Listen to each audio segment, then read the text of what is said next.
Hi brothers and sisters, this is a serious message in response to this sort of thing that's going on the internet with Babbu Mann and some certain Babba. I'm not here to disrespect anyone or anyone's beliefs or ways of worshipping or what music you listen to, but I know a lot of people in the UK, Canada, Europe, well, I say youngsters, I mean I'm 36, but people younger than me are sort of clicking onto those YouTube videos and not quite understanding what the whole crack's about. So I thought I'd do something in English, so forgive me if I've sort of interpreted any of the videos incorrectly, but basically the gist of the thing is you have a guy, Babbu Mann, who's been singing for donkey's years, and then you have a certain Babba who's sort of been on the scene quite a few years now. He's a bit undercover initially, but he's even been seen on channels like the Seek channel, for example. Really, a lot of people think it's a publicity stunt, whereby, I don't know, maybe both of them got together and thought, okay, let's do this YouTube phenomenon whereby we get 1,000 hits and get ourselves some free publicity out of what's going on. Personally, I don't believe that is the case. Basically what's happening, Babbu Mann released the album, and obviously specifically one of the songs, Ek Babba Nanak, whereby he talks about some of the great challenges that he overcame on foot, for example, and what today's alleged Babba religious people are doing, especially with finances that come from people that partake or give donations kindly to our Gurdwara. Basically the problem seems to be is that Babbu Mann has made a song and a certain Babba has specifically taken it on his shoulders as a personal attack to him, even though Babbu Mann hasn't mentioned any names as such. Babba has actually taken it upon himself to think that he's actually talking about him. Now obviously any person with logical thinking will automatically assume if you're guilty, you'd think that the person is singing about me. He hasn't mentioned any names, he never has done, but we all know, I mean, if you have seen some of the YouTube videos, that Babba in question has allegedly said, well, on camera as well, that people like ourselves that are that don't have turbans, and we still respect our religion, but who are they to say anything about religion, and who are we to say about anything in particular that concerns anything, meaning we're sort of a silent majority. Obviously there has been things that Babba has done. He has sort of brought Sikhi into a lot of people's hearts, which I do respect, but at the same time, to come across as pure, or to say that I'm clean and never done anything wrong, that's one thing you shouldn't do. Everyone makes mistakes. I'm sure he's made mistakes in the past. I myself have seen videos on YouTube, again, thank you YouTube, whereby you've got girls that are younger than him touching his feet, and then we have Bibian.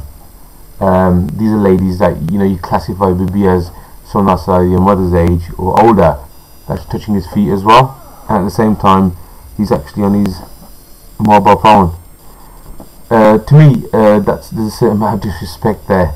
If someone puts you in a pedestal and when they come across, they're probably lined up for hours just to see you, because obviously they've heard about the good work that we've done, and they want to touch your feet simply to get some sort of blessing, because the way they look at it, especially some of the Bibian that aren't as educated as some of the young people are these days, they do see him as a demigod.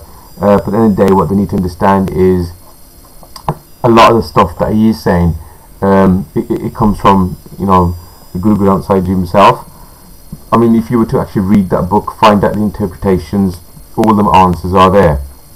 But what we find these days, people are taking the easy option, listening to other people that are taking direct scriptures from there and passing it off as their own. Or if they're not passing it off as their own, people automatically assume it's their teachings. Now back to Babbu Mann. I've personally heard his album. I think it's brilliant. There's nothing in there that's actually that you can actually say that he's done something wrong. But the only thing is, I mean, one track has, you know, definitely blown a few Bobby out the sky. The thing about having the light on top of the car, because obviously in India you get the ambassador cars, and if you're a big, you know, person, or if you're a minister, you know, you love the cars with the flashing lights.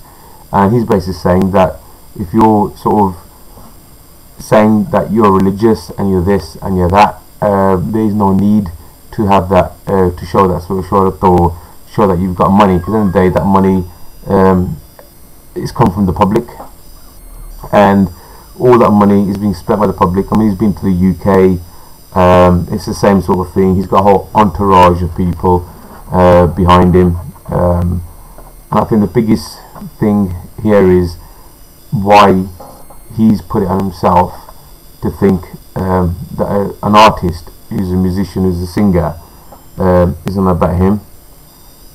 Maybe deep down he does think what he's doing, or he has done wrong, but obviously he can't go back on that. So his only route or way out is to say, yeah, this person's bad. Okay, he's mentioned that Babbu Mann pops pills, or he's on crack. He probably is. We don't know that. I don't know what you do in your personal life. You don't know what I do in my personal life. If he's doing that, that's his bad. End of the day, he's been singing for donkey's years. No one's ever stood up and said anything bad about the guy. Not all because of one song, one individual has put it upon himself to say that he's bad, that he's this and he's that, or because he's talking about Babba, people that we all know. The last guru said, I mean, apologies again if I don't say exactly how it's supposed to be. I'm not here to offend anyone, but basically the Guru Granth Sahib Ji is the last of our gurus. That's what Guru Gobind Singh said, and after that there is no other. You abide by the book, you follow the book, you follow the scriptures, you read and understand them. You don't obviously worship any other human being that says that he's this or is that. I know there's some data out there that a lot of people once again are following. I don't know, it's false promises, or once again it's people that sort of are lazy and don't want to go out there and look for the answers, and they come across a Babba that gives them the answers without them having to look. Okay, it's good. You know, someone's there, especially for the young or the youth, people that have gone to the Gurdwara for donkey's years since they're children. They don't know what the Kirtan's are about. They don't know what the meaning of the Gurbani is. And obviously these guys, they are doing a good job. I mean, you know, you go to some temples and you know, they interpret it into English, which is a good thing. And really, I think it's people to make their own decision. On the positive side of Babbu Mann, I don't think there's anything wrong. On the positive side of the Babba in question, he has introduced a lot of youth to Sikhi. I mean, hats off to both of them, but what I think needs to happen is, you know, in the day the cause is the same. They're representing a religion, let them be, but at the same time don't knock anyone. You know, our religion teaches us to let people do what they do. You know, end of the day, we can't judge that. Judgment is done once we're gone. So if someone's saying anything bad or is doing something bad, you know, it'll come upon them. So peace out.